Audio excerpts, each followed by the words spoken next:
Bonjour, je vais vous présenter l'activité 21 et vous expliquer les consignes.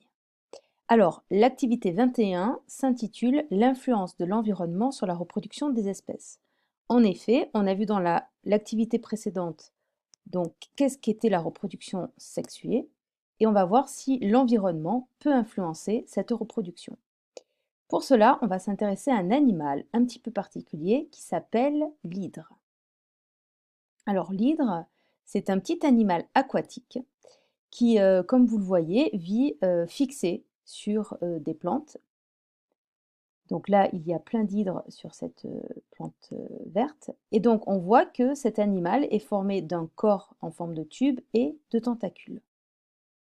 Cet animal a, comme on l'a vu lors de l'activité précédente, reproduction sexuée. C'est ce qu'on voit ici sur cette photo.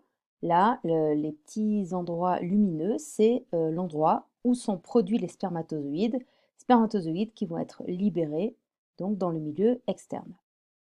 Mais cet animal a également un deuxième mode de reproduction. C'est un mode de reproduction qui ne fait pas intervenir les cellules reproductrices et ça s'appelle donc un mode de reproduction asexué. Alors, comment cela se passe-t-il? C'est ce que vous avez ici. Donc, parfois, sur le corps de l'hydre, va se développer des petits bourgeons.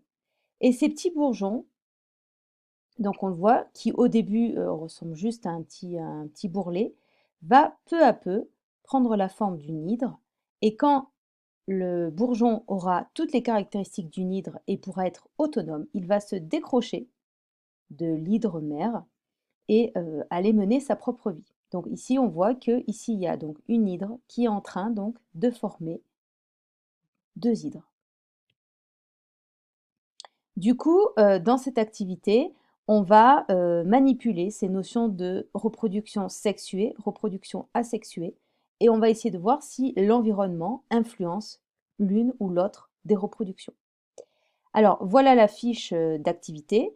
Donc, vous avez ici résumé tout ce que je viens de vous expliquer. Alors, il y a deux questions.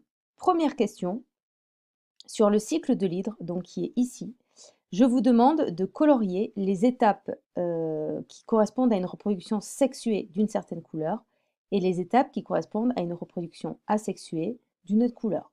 Donc vous pouvez soit colorier uniquement les flèches, soit les parties des animaux concernés. Ça, c'est vous qui le voyez. Voilà. Vous faites selon vos préférences.